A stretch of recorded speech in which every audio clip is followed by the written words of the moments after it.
So the next thing we need to do is if we want to adjust the face so that it is a little bit more spooky, right? So let's make sure we're on the face layer. Let's go to the black and white cookie and let's go to levels. All right, and then let's hide that for now. Oops.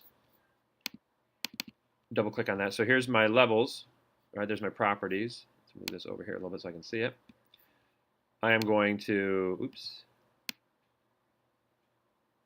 I'm going to darken my face a little bit.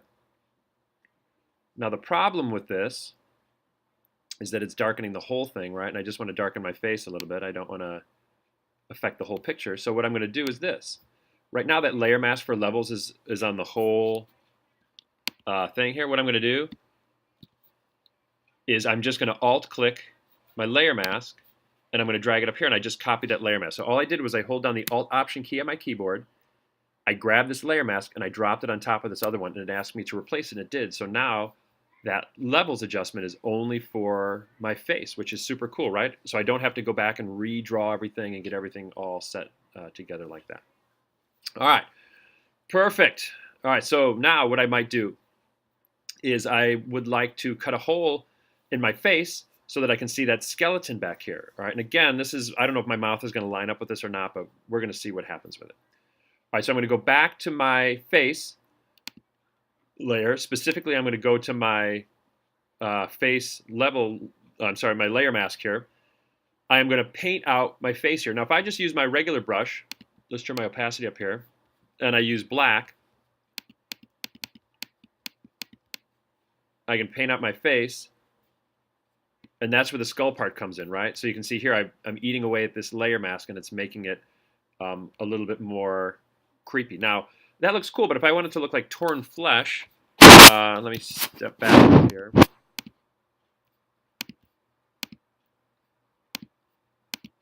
All right, or I can just use white, I guess, to be faster. Okay, I'm going to paint that back in. All right, what I'm going to use is I'm going to use a different brush shape, right? So right now I just got that round shape, but here I'm going to go under here, and I notice that I have all these different brush shapes I can use. I'm going to use number 63. All right, you can see the shape of my brush here. Oops, let's make it bigger. It's this crazy sort of a tear, right? And I could just go ahead and start painting in, oops, let's make it black. I could start painting in this face here, and it's a little bit too big there. And I can start ripping it open. But what I'm also going to do is I'm going to change the properties of my brush a little bit. I'm going to go under this folder right here, and I'm going to click on Shape Dynamics, right? Shape Dynamics is going to give me this angle here, and I can see a preview of my brush down here. I'm going to mess with the roundness and the jitter, and the maximum roundness of my brush here is going to change the way that the brush moves around.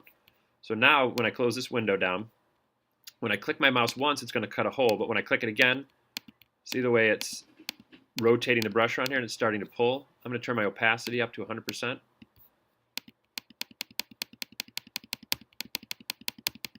And it's starting to look, so every time I click my mouse, oops, let's make that brush smaller. It's starting to look like a tear in the flesh here, right?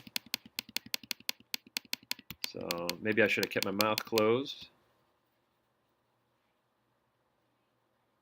Right, you can see it's wiggling around. It's cutting that open in a different way. So here I'm going to leave my ear there. I'm going to cut this part of my chin down here.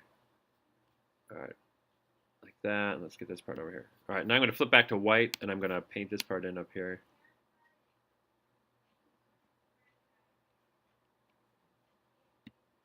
All right, so you can see it sort of makes that crazy tear in there. It makes it start to look like you're sort of ripping open that mouth. And again, the idea here for your collage assignment, let's go back to black and take a little bit of that nose off of there, is that I'm seeing the image that's below, right? I'm just using a layer mask and I'm just cutting through here. Now I like the skull and it's being affected by the layers mask up here. If I wanted to not have the levels on that mask, I could say Alt Option again. I could grab this layer mask and I could drag it on top of that and it'll ask me to replace it again. And that lightens up the skull a little bit. And honestly, I don't know if I mind it dark like that. I think it looks pretty cool. All right, so I got that going for me. Now what we're going to do is we're going to add some extra gravy on here. So I've got my crack layer. I want to make my skin look all zombified, right? So one thing I can do is I can go to my crack layer. I can put a eyeball on here. I'm going to stretch out my cracked layer a little bit because I want it to fit over top of my full face, like so. All right, just like that. I'm going to hit my check mark. Then what I'm going to do is I'm going to put a layer mask on it. And you got it. I'm going to hold down my Option Alt key. I'm going to use the face one down here because I don't want the crack to be over the skull. So I'm going to say yes. And there we go. I just replaced that on top like so. Then what I'm going to do is right now I can't see my face. So I'm going to go to my layer properties and I'm going to say multiply, sorry. And I'm going to lay it on like that. And what multiply does is it takes all the white out and it leaves all the contrasty parts in there. All right, now I have it over my eyes and things like that. So I'm going to go back to my layer mask on the crack layer. I'm going to use my black paintbrush. I'm going to change my brush back to a circle, right, back to reality here. And then I'm going to paint out my eyes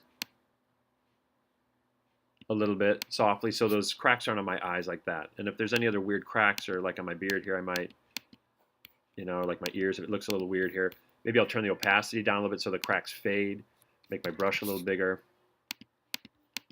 And I'll just sort of fade the edges of those cracks a little bit here, like where it's in my hairline and my ears. All right, it's looking pretty cool, right? And I can also, if this layer is just a little too intense, I can turn down the opacity of that layer a little bit. And it just sort of makes those levels sync a little bit. All right, the other thing I can do, now that I have this great layer mask here, I can do all sorts of crazy things, right? I'm going to go below my cracked layer, right? I'm going to go to black and white cookie. I'm going to say hue and saturation. And then I'm going to close this window down for a second. I'm going to, again, Alt-Option click my layer mask here. I'm going to drag it up to hue and saturation. I'm going to say yes. So now my layer mask is just on the face here. I'm going to go to hue and saturation. I wish it would stop giving me this brush layer here. All right. I am going to turn down the saturation. And it makes me a little more ashen, like a little more ghostly, right? I can also change the hue. And if I want to make myself a green zombie or a red zombie, whatever I want to do, I can add a little bit of color to my zombie that way too. All right, which is super cool. And again, if I don't want it in the eyes here, I just click on the layer mask area. And I'm painting with black. I'm just painting a black dot. You can sort of see him here in this little picture. A little black dot over those eyes right here. Now, the last thing I might want to do with the eyes is in the tutorial, they made the eyes very bright red. So, again, it's just a series of layer masks. You see I'm just adding and adding here. So I'm going to go to my black and white cookie. I'm going to say, let's say color balance, right? I am going to, do something different. Now, I'm going to click on my layer mask. I'm going to say edit. I'm going to say fill. I'm going to say black. I'm going to say OK. So I just made my whole layer mask black, and I'm going to go backwards with white. All right, and that'll make sense in a second. So I'm going to go to my color balance. I'm going to make the eyes super red. I'm going to make them magenta here, right?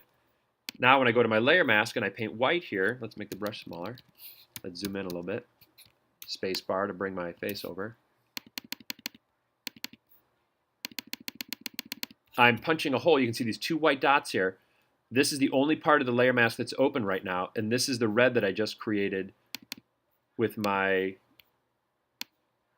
magenta here. So see how it's doing that, right? It's changing the look of my eyes here. All right, so again, I'm going to go back in with my brush. I'm going to harden the edge of my brush. I'm going to make it much harder.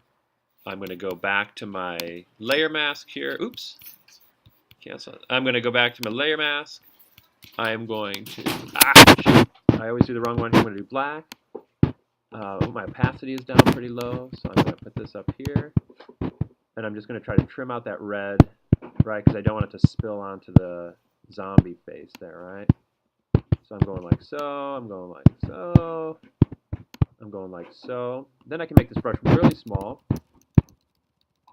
And I can bring that black back in my eye. So again, I'm on that layer mask. I'm going to go to black, and I'm going to paint out just the pupil here so that this part is a little darker. And again, I can get another layer mask, and I can change that. I can brighten those eyes up and all that sort of good stuff, just like so. All right, then lastly, the other image you saw, there was some blood under the eyes. All I would do with that is, if you want to get sort of gruesome like that, is you'll just use this one next to the garbage can, this little layer button here. It's just a blank layer, right? I'm going to use my paintbrush. I'm going to double click on the black spot here. I'm going to choose some red ink. I'm going to say OK, and then I'm just going to paint, again, this is that artistry part, under the eyes like this. And I'll paint this under here like that. Maybe I'll use a softer brush. This looks a little bit heavy duty here. And then all I'm going to do is just change the layer property. So I'm going to go to, lighten's not very good. Let's try overlay. There we go. Overlay works pretty good. Again, I'm maybe lowering the opacity of that layer a little bit, just like so. I might go back in there with a layer mask later, so I'm going to go to the blank layer mask, which is next to the black of my cookie. I'm going to use black. I'm going to paint. Maybe I'll make this just a little bit small. Maybe it's a little big. Just like that. And this is probably the hardest part, because this is where the real artistry comes in, is that it's more about making it look as realistic as possible, as opposed to, just sort of making it look goofy. You might be able to find an image of something and stick it on there too for later. So let's zoom out. So there we go. So this is pretty close to the end of our zombie there. It looks pretty decent. There's some other things we can do, some more advanced situations if you want to do, but this is some of your basic principles. So we have several layers. We have our crack layer, we have our portrait layer, and we have our skull layer. Oh, sorry, crack layer's on the top. And we put all three things together. And there you have it. All right, good luck and enjoy. Oh, don't forget to, I'm sorry, one last thing. When you're all done, don't forget to crop it. So I've got my cropping tool here. Let's do 12 by 8 by 150. Right, and let's zoom out one so I can see my whole picture here. So let's bring this over like that. I'm going to hit my cropping button as soon as I bring this up here. Here we go. Let's bring this up a little bit. I'm going to say check. So I cropped it to the right size, and then I'm going to say File. I'm going to say Save As. And I'm going to save it as a JPEG. I'll save it to the desktop. Maximum file size, okay. And you are good to go. You are a zombie. All right, congratulations.